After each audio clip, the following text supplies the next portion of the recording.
എസ്റ്റാഡിയോ അസ്ടെക്ക സമുദ്രനിരപ്പിൽ നിന്ന് 7350 അടി ഉയരത്തിൽ സ്ഥിതി ചെയ്യുന്ന സ്റ്റേഡിയം. എയറിന്റെ സാന്ദ്രത കുറയുന്നത് പോലെ പന്തൊരു തൂവല് പോലെയാണ് പോകുന്നതെന്നാണ് പറയുന്നത്. നാളെ വെളുപ്പിന് 5:30 ഇംഗ്ലണ്ടുകാർ മെക്സിക്കോയുമായി ഏറ്റുമുട്ടുന്നു. മെക്സിക്കൻ സിറ്റിയിലെ ആ സ്റ്റേഡിയത്തിൽ, അതിപുരാതനമായ മെക്സിക്കൻ സ്റ്റേഡിയത്തിൽ ആതിഥേയരായ മെക്സിക്കോ പൂർണ്ണ ശക്തിയോടുകൂടി തന്നെ ഇംഗ്ലണ്ടിനെ പതിവയ്ക്കുമെന്ന് നമുക്ക് കാണാം. അതെ, 70 പെലെ ലോകകിരീടം ഉയർത്തിയ, 86 മർഡോണ ലോകകിരീടം ഉയർത്തിയ സ്റ്റേഡിയത്തിൽ ഇംഗ്ലണ്ട് വരുമ്പോൾ ഇംഗ്ലണ്ട് ആലോചിക്കേണ്ട ഒരു കാര്യമുണ്ട്. 86 ക്വാർട്ടർ ഫൈനൽ, അത് ഓർമ്മയുണ്ടായിരിക്കുമല്ലോ. ഓർമ്മ ഉണ്ടാവാൻ ജനിച്ചിട്ടില്ല. 86 വിശ്വവിഖ്യാതമായ ദൈവത്തിന്റെ കൈ ഗോള് പിറന്ന് അതേ മത്സരത്തിൽ തന്നെ ദൈവത്തിന് മികച്ചൊരു ഗോൾ, അതെ മികച്ചൊരു ഗോളും പിറന്ന ആ മത്സരത്തില് ഇംഗ്ലണ്ടിനെ ക്വാർട്ടറിൽ പുറത്താക്കുകയാണ്. അപ്പോൾ ആ സ്റ്റേഡിയത്തിലേക്ക് ശ്വാസം കിട്ടാത്ത, രക്തയോട്ടം കൂടുന്ന ആ സ്റ്റേഡിയത്തിലേക്ക് വരികയാണ്. രാവിലെ എന്തായാലും വയാഗ്രയൊക്കെ കഴിച്ചിട്ടുണ്ടെന്നാ പറയുന്നത്. വയാഗ്രയൊക്കെ കഴിച്ച് ശക്തി വെച്ചിട്ടാണ് വരുന്നതെന്ന് പറയുന്നത്. പ്രോബ്ലം എന്തായാലും ഉണ്ടാവും. അതെ, കളിയിൽ എത്രമാത്രം മിനിമം 5 സബിനെയാണ് യൂസ് ചെയ്യാൻ പറ്റുന്നത്, എങ്ങനെയൊക്കെ യൂസ് ചെയ്യുന്നൊക്കെ കണ്ടറിയേണ്ട ഒരു മത്സരമാണ്.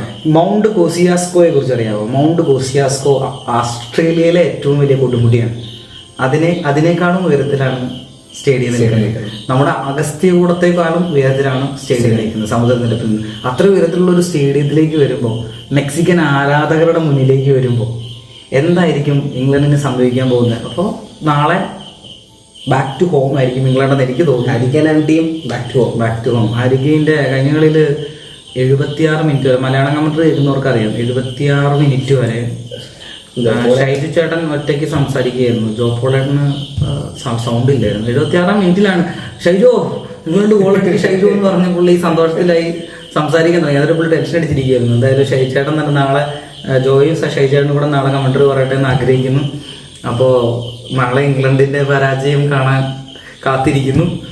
വേറെ എന്തെങ്കിലും പറയാനുണ്ടോ ഇതിനെക്കുറിച്ച്? ഒരു യൂറോപ്യൻ ടീമും കൂടെ, ശക്തമായ ഒരു യൂറോപ്യൻ ടീമും കൂടെ പുറത്തു പോകാനുള്ള സാധ്യതകൾ കാണുന്നുണ്ട്. കാരണം തന്നെ മെക്സിക്കോയുടെ ഒരു ശക്തമായ മത്സരങ്ങൾ, മെക്സിക്കോയുടെ കഴിഞ്ഞ കളികളൊക്കെ നമുക്ക് കണ്ടു തന്നെ അറിയാം. നല്ല മത്സരങ്ങൾ തന്നെയാണ്. ഇതുവരെ ക്ലീൻ ഷീറ്റാണ് എല്ലാ മത്സരത്തിലും. അതുപോലെ തന്നെ നല്ല ഗോൾ സ്കോറിംഗ് ഉണ്ട്. എല്ലാ താരങ്ങളും, നല്ല സ്ട്രൈക്കർമാരും ഫോമിലാണ്.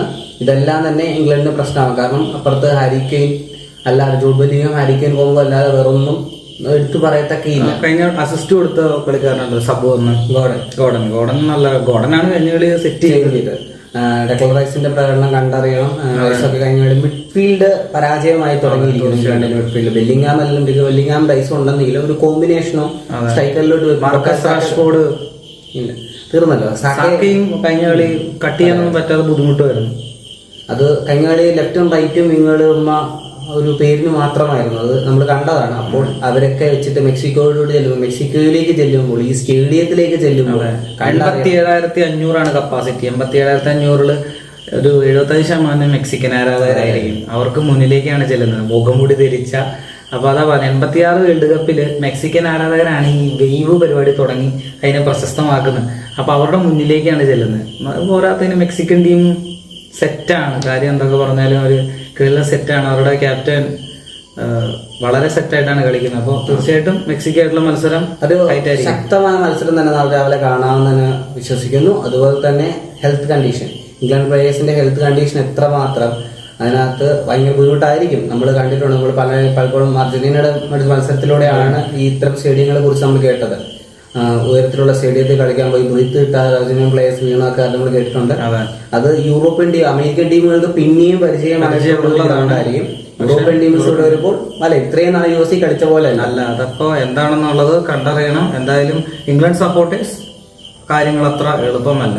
എന്തായാലും ഹോം ടീമായിട്ടുള്ള മെക്സിക്കോയും USA സെമിയിൽ വരുമെന്നാണ് പലരും പ്രതീക്ഷിക്കുന്നത്.